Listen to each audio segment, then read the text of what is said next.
అయితే సార్ ఇదే వేగంగా జరిగితే అది శ్రీశైలంలో అప్పుడప్పుడు నీళ్ళు వచ్చినప్పుడు నీళ్ళు పోడు మొత్తం మునిగిపోడు మళ్ళీ దాన్ని అంతా క్లియర్ చేసుడు.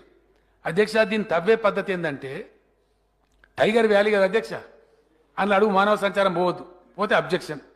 దాని మీద ఎవరో పోతారు, మళ్ళీ వీళ్ళే పంపిస్తారు, పోయి కోర్టులో వేస్తారు.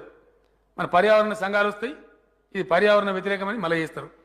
ఒక షాఫ్ట్ పెట్టుకొని కనీసం గాలి వచ్చేటట్టు చేసుకుందాం, టన్నల్లోకి వెళ్తురు వచ్చేటట్టు చేసుకుందామంటే కూడా వీళ్ళు లేకుండా పెట్టినరు. ఇక్కడి నుంచి గాలి పంపు చేస్తూ ఉంటారు అధ్యక్ష, ఈ ఎండ్కు ఈ ఎండ్ నుంచి గాలి పంపు చేస్తూ ఉంటారు. ఆ గాలి పీల్చుకుంటూ ఆ టీబీఎం డ్రైవర్లు టన్నల్ తవ్వాలి అధ్యక్ష. ఇట్టెక్కడన్నా పెడతారా అధ్యక్ష? నీళ్ళు ఇచ్చే విధానమేనా?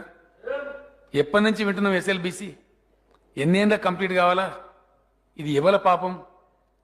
ఎందుకు తెలంగాణ ప్రజలు శిక్ష అనుభవించాలి? ఇది పరిస్థితి అధ్యక్ష. ఇది అధ్యక్ష ఇది జరిగేటప్పుడు ఏమైందంటే ఆ బోర్ చేసుకుంటూ వెనక లైనింగ్ చేసుకుంటూ పోతుంది అధ్యక్ష. కాబట్టి దాని లాగేద్దామని కొత్త పద్ధతి పెడదామని లాగలేమిగా. లాగానంటే ఆ వెనక చేసిన లైనింగ్ అంతా కూలగొట్టేయాలి, మళ్ళా డిస్ట్రక్షన్. అంటే ఇప్పుడు దాన్ని కొనసాగించడం తప్ప గత్యంతరం లేనటువంటి ఒక భయంకరమైన పరిస్థితిలో కూరుకుపోయిన మరో ప్రాజెక్టు ఎస్ఎల్బీసీ ప్రాజెక్ట్ అధ్యక్ష. ఇది దీని పరిస్థితి. దీని మీద నేను పర్యావరణ మినిస్టర్ గారిని అడిగినాను, మీరు స్పెషల్గా అప్లై చేయండి, మధ్యలో 2 షాఫ్ట్స్ పెట్టుకోవడానికి అవకాశం ఇస్తామని చెప్పినారు. ఆ ప్రయత్నం కొనసాగుతూ ఉంది అధ్యక్ష. అధ్యక్ష, పాలమూరు జిల్లా 69లో తెలంగాణ ఉద్యమం జరిగితే అప్పుడు ఒక ప్రాజెక్ట్ ఇస్తామని ఇచ్చినారు. దాని పేరు ఎస్ఎల్బీసీ. అది నవ్వాన్నా ఏడువాన్నా అర్థం కాదు. ఎన్నేళ్ళైంది అది? నేను వచ్చిన తర్వాత కూడా మనం చేద్దామంటే ప్రపంచంలోనే అతి పొడవైన సొరంగం 42 కిలోమీటర్లు అభయారణ్యం నుంచి పెట్టినారు. అంటే వెనుకకు పోదు, ముందరికి రాదు. అందులో ఒక మిషన్ సొరగొట్టిండ్రు. ఆ మిషన్ తీయరాదిగా, అది తవ్వుకుంటా బయటికి వెళ్ళాలి తప్ప దాన్ని వెనక తీసుకోలేము. అంటే ఎంత ఘోరమైనటువంటి కుట్ర. దీన్ని ఒప్పుకున్న వాళ్ళు ఎవరండి? దీన్ని అంగీకరించిన వాళ్ళు ఎవరు?